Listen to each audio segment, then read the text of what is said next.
This is Never Finished by David Goggins. In this video, I'll be summarizing some of the best personal stories shared in his book, which shows immense character development from when he was born all throughout his life to where he is now. On top of that, I'll also share what I thought was 7 brilliant life lessons that he also shares in this book. Number 3 is my favorite, and number 7 was the most freaking inspirational, so I hope you stick around for those. Let's get started. First, who is David Goggins? Right now, he's a retired Navy SEAL, ultra-endurance athlete, motivational speaker, and a New York Times best-selling author. And when he's not doing all of those things that the majority of us can only dream of, he works as an emergency room technician and a wildland firefighter. But as impressive as all of this sounds, Goggins didn't have a cushy life when he was young. In fact, it was quite the opposite. Goggins was born with not just holes in his heart, but also numerous other ailments like sickle cell trait. And to pile on the pressure, he had a father who was not just an alcoholic, but in the face of all the liquor that he drank, he became extremely abusive. For many years, Goggins was beaten and abused by his father. He had to endure lashes from not just his father's hands and knuckles, but even lashes from the leather belt that his father used to whip him. To make matters worse, he also had to watch helplessly as his mom and his bro were beaten and abused just as badly. Fear was how his dad ruled the household. To cope with all the physical abuse, Goggins became numb to everything around him.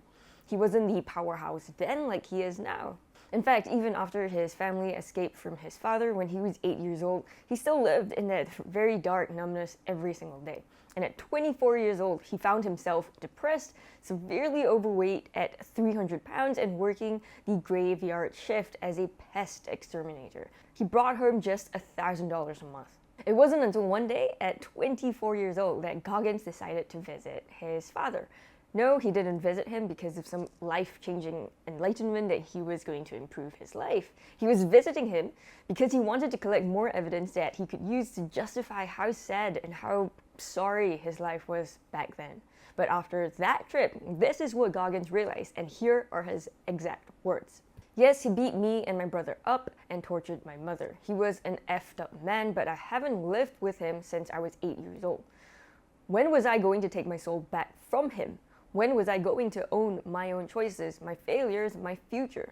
When would I finally accept responsibility for my life, take action, and wipe the slate clean? On the ride home, I realized that only I have the power to determine my future, and I had a choice to make. I could continue living in the haven of low expectations, where it was comfortable and safe to believe that my life was not my fault or my responsibility, and that my dreams were just that. Fantasies that would never be because time and opportunity were not and would never be on my side. Or I could leave all that behind for a world of possibility, much more pain, unfathomably hard work, and zero guarantees of success. I could choose resilience. Sometimes until we receive the confession, apology, or compensation we believed we are owed, we stay stuck in our shit as a form of self-righteous rebellion against our tormentors or even against life itself.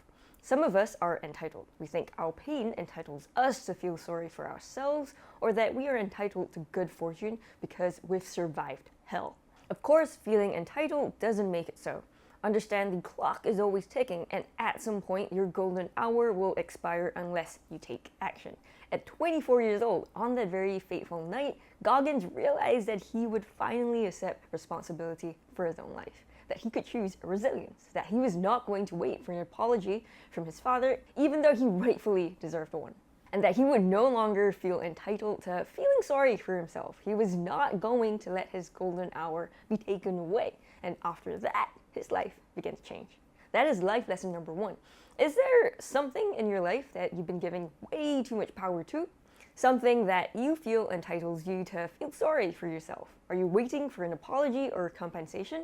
Remember, like what Goggins says, understand the clock is always ticking, and at some point, your golden hour will expire unless you take action.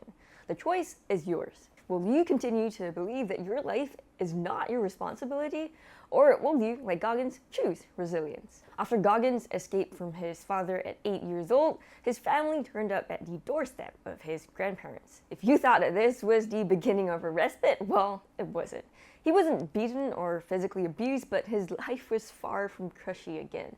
There were no comforting words from his grandparents and not a single sliver of coddling. He had to pay his dues, his rent, for staying at his grandparents'. So every day at 5:30 a.m. every single morning, Goggins was woken up by his grandfather, who had ordered him to call him Sergeant Jack. And every morning, Goggins had a military task list of at least 10 tasks to complete. Sometimes it would be 20 tasks. This included sweeping the porches, raking and bagging stray leaves, mowing the lawn, weed killing, and pulling, amongst so much more. And all of this could easily take hours and hours every single day. And this was to be done before school started and completed even after school ended. Although Goggins couldn't understand and hated what he had to do, he slowly changed his approach to the task list a few months in. He focused on getting all of the details right, doing every single little thing to the best of his abilities. This is a huge change from what he was like previously, when he was just like, screw this, I'm just gonna half-ass everything.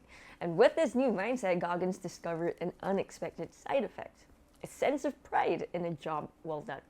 When a half-assed job doesn't bother you, it speaks volumes about the kind of person you are. And until you start feeling a sense of pride and self-respect in the work you do, no matter how small or overlooked these jobs might be, you will continue to half-ass your life.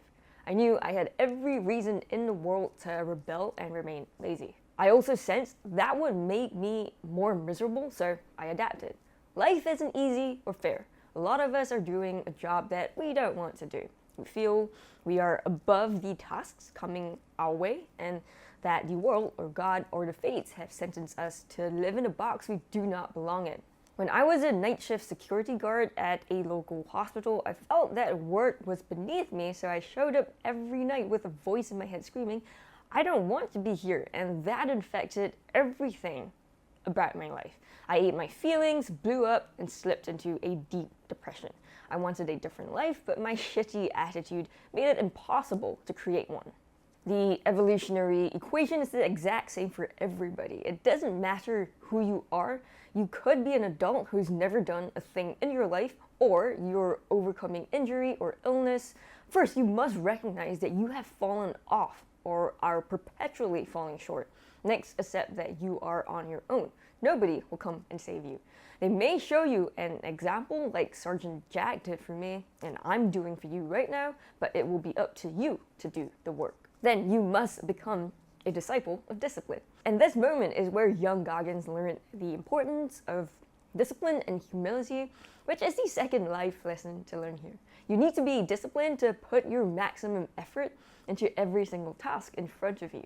Discipline is key to maximizing what you do have, for you to surpass those with innate natural talent. And you need to be humble to learn lessons from every shitty task and every low-wage job. Everybody, even Goggins, one of the most superhuman beings on the planet, starts at the bottom doing shitty tasks. But ultimately, it's the attitude and action that determines the future. It is up to you, fully within your control. Sadly, when Goggins became a teenager, like all of us, he became rebellious, and these lessons became like a distant memory to him. But thankfully, he regained most of them throughout the rest of his life, and especially after he had decided to turn his life around at 24. But of course, even after he made that decision to change his life was still full of difficult moments and also some regrets. Soon after that fateful night, at 24 years old, Goggins started hitting the books. He started training for 6 to 8 hours every single day, and he ate just 2 small meals each day to sharpen up and lose weight for his Navy SEAL training. During this time, he was reminded of the time 5 years ago when he was in his peak physical condition. He aced all the physical evals, but back then he lacked the mental strength to see his para-rescue training through. He had a terrifying pool evolution, and his fear of the water held him hostage until he quit. That's when he realized this: many dreams die when suffering. Think about it. We conjure our biggest dreams, our most audacious goals when we feel safe and warm. Then you begin, and unforeseen challenges knock you back. Whenever you're engaged in an intense struggle, you will be challenged to your utmost. That demands so much from you that you are bound to feel overmatched at times. When that happens, many people panic because they come to believe that they are imposters and their dream was actually a fantasy. In a blink, they go from being driven and being focused to becoming convinced that they had no business even trying. So they quit. Right then, right there. They make the 1-second decision to think instead of react. That's lesson number 3. Life is built on many, many seconds every single day. 86,400 to be exact. And it takes just one of these when it becomes too much and you can't take it anymore to bring you down. When you are trying to lose weight or quit drinking or using drugs, your moment of weakness can be counted in seconds. And you'll need to be ready to win those seconds. You could be the medical student who has dreamed of being a doctor their entire life, only to fail a crucial class early on. Overwhelmed with panic, you may be tempted to march straight to the admissions office and withdraw. Maybe you are an aspiring lawyer with a job in a prestigious firm in your back pocket, but you failed the bar exam again, and in the heat of that moment, you abandon your career before it even begins. Unfortunately, these moments of doubt exist everywhere in life, and thankfully, here's how Goggins recommends dealing with them. The first step is to mentally take a knee. This means giving yourself time to breathe through the panic and rein in your spinning mind. Get a couple of breaths and flash to your future. If you fold, what will happen next? What's the plan B? Then put into place some kind of productive self-talk. Remind yourself that nobody is great at every single aspect of the job and that you must challenge yourself to get better. Also, take the time to remind yourself of what you're good at and where you excel so it doesn't become too overwhelming. Convince yourself that it sucks now, but it'll get better someday. Maybe the next week, the next day, or even the next month, but it will get better eventually. It's not always the wrong move to quit though. Let's say you've evaluated your prospects with a clear mind, not in the heat of the moment, and then you decide over time that plan B is much better for you, then quitting might be the good choice. But if you decide to quit on impulse during a 1-second decision, then that's definitely the wrong move that's going to stay with you forever, like it did for Goggins. Unfortunately, Goggins quit pararescue training on impulse that day, 5 years ago. That decision made him depressed and was what made him spiral and start putting on a lot of weight until he hit 300 pounds when he was 24. And he's regretted that decision and carried it around with him for 4 years. 5 years to be exact. So this time Goggins decided to begin constructing what he calls his mental lab. He needed to be strong mentally as well, not just physically. In this mental lab, Goggins paid close attention to his impulses and insecurities and dissected all of his self-doubt, anxiety, and fear. When it came to doing anything, whether mental or physical, so every hour on the pull-up bar and even late-night study sessions, he would push himself harder and harder to see how long his mental strength and mind would be able to hold out. And after doing this for 2 decades, Goggins cultivated his alter ego, someone who refused to quit under almost any circumstance, someone capable of overcoming anything. Here's what he recommends if you want to do the same. Recreate yourself in your own mental lab, somewhere you can be alone with your thoughts and wrestle with that substance of what and who you want to be in your one short life on Earth. If it feels right, create an alter ego to access some of that dark matter in your mind. That's what I did. In my mind, David Goggins wasn't the savage person who accomplished all the hard stuff. It was Goggins who did that. We all have a mental lab at our disposal, but most people don't even know they have access to a place where they can transform themselves. Therefore, they remain locked out.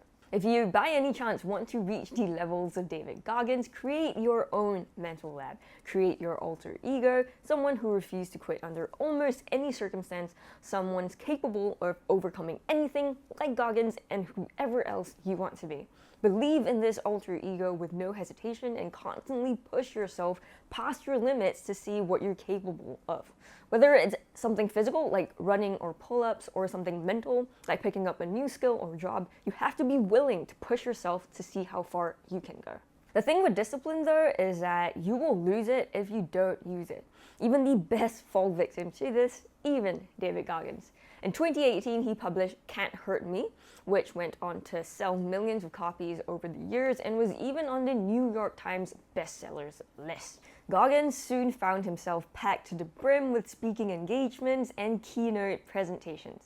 And then he realized that all of that praise had a downside. It soothed his inner savage, his inner alter ego, and beast, kept him from feeling the intense urge to grind and work harder and harder. So he got soft. Even the David Goggins gets comfortable. To break out of this rut and to break back into his mental lab, Goggins highlights what I think are two brilliant life lessons for us to learn here. First, he signed up for the Leadville Trail 100 Run, a 100-mile ultra marathon. At the time, with the much more lackluster training he has been doing, he was likely not to make the cutoff time of 30 hours, but he signed up to get his ass up and running again and to put in the work to make the run. Then he put into practice an intense schedule. He trained every day by running 15 to 25 miles each day, even when the temperature rose to above 100 degrees, even when the humidity was torturous at over 80%, even when the scorching heat index caused the country to issue a warning to stay indoors to all its citizens, and even when the air quality was terrible, Goggins still trained and pushed himself to the limit. And on the days where he wasn't feeling it and he wasn't feeling motivated, here's where the second brilliant strategy comes in. I felt drained and sore, felt too tired to run, and kept telling myself that I needed a day off. As I relaxed on the couch, I tuned into my self-talk. Then I grabbed my recorder and whined into the microphone. I wanted to hear how it sounded out loud. I was real with myself. I cataloged my recent runs and nagging injuries and described how I thought a day off might help me. I made a solid case for a much needed rest day, but when I played it back, the jury of one was unconvinced. Because my inner voice was suddenly the emperor with no clothes. Buck naked in the light of day, he was impossible to ignore and even harder to stomach. I was off the couch and out on the road in a matter of seconds. After 10 hard weeks of intense running and self-talks, he made his way back into his mental lab. And he finished Leadville in less than 23 hours, which was a fantastic time, considering he had only been training for about 10 weeks then. He was over 40, and he had 2 heart surgeries recently. Here's what I took away from him. If you're feeling like you're in a rut, unable to break the glass ceiling, you can choose to take on something that scares you, something that requires daily effort and pushes you far beyond your comfort zone, like what Goggins did with Leadville 100. Now, you might be thinking, do I need to run a marathon or climb Mount Everest or something? Not necessarily. The beauty of this concept is its flexibility. Your personal challenge could be physical, sure, but it could also be intellectual or professional. Here's an example. Maybe you've always wanted to learn a new language but kept putting it off. For me, that's like Japanese. Sign yourself up for a proficiency test 6 months to 1 year from now, and that could be your own personal challenge. Make sure that it provokes like fear, making you nervous just thinking about committing to it. Then give yourself time to work on it every single day. This will keep you focused and dedicated, constantly pushing your boundaries. And if you're insane and superhuman like Goggins, then you can put together a really intense schedule like he did, forcing yourself out of the comfort zone even more. And on the days that you're not feeling motivated, record your complaints and excuses, and then listen to them later. Don't just think about them or write them down.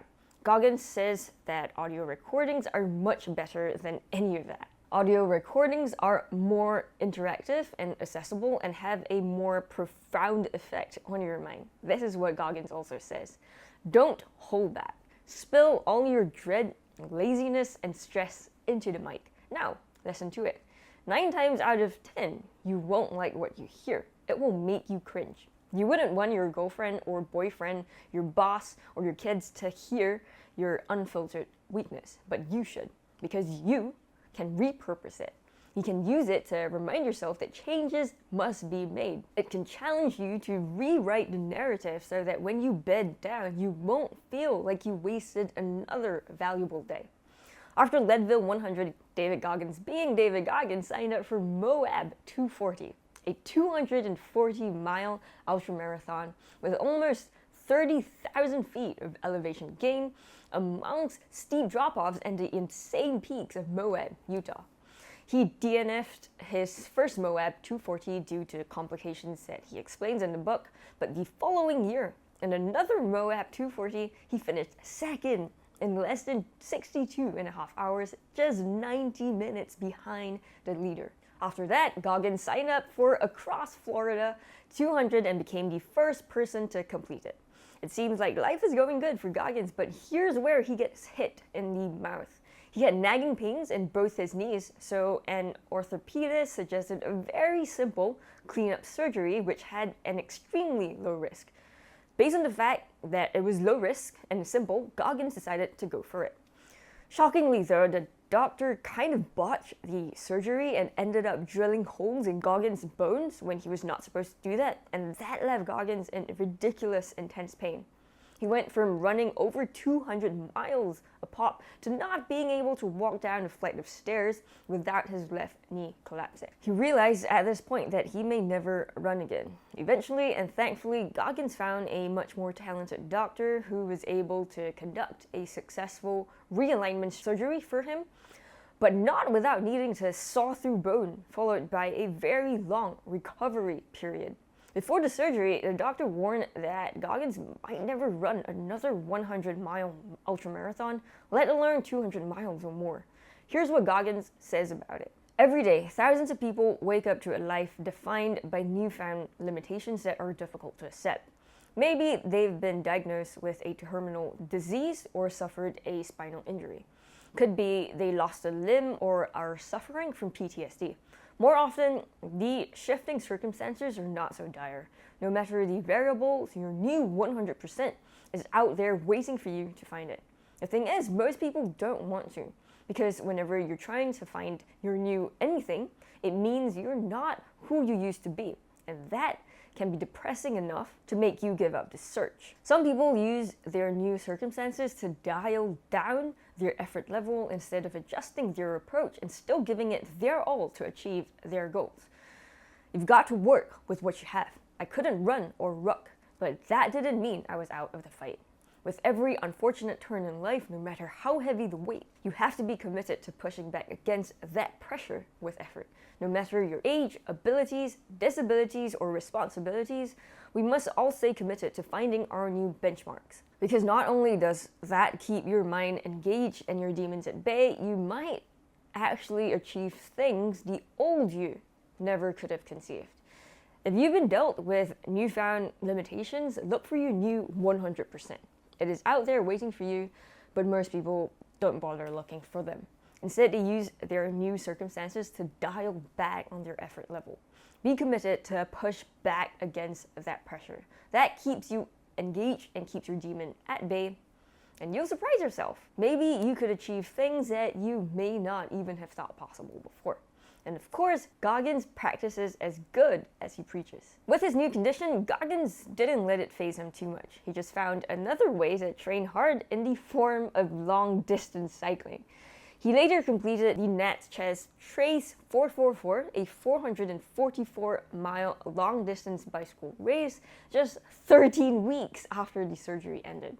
And he finished in second place in just about 25 hours. And 8 months later, in early 2022, he completed his 4x4 by 48 challenge, which is running 4 miles every 4 hours for 48 hours to raise money for charity. Just 1 month after that, he started training to become a wildland firefighter. Months later, he completed the training and graduated, the only 47-year-old amongst the entire class of 20 and 30-something-year-olds. And in December 2022, this book was published, never finished, which went on to sell over 1 million copies. There is a glimmer of greatness that runs through the human soul. We all have it. Most of us won't never see it because to get there requires a willingness to extend yourself to the limit. without any guarantee of success. David Goggins never stopped pushing and testing his limits. Sure, he may not have been able to run an ultramarathon anymore, but he still never stopped inspiring us to reach past what we thought are our limits. And that's David Goggins, and never finished.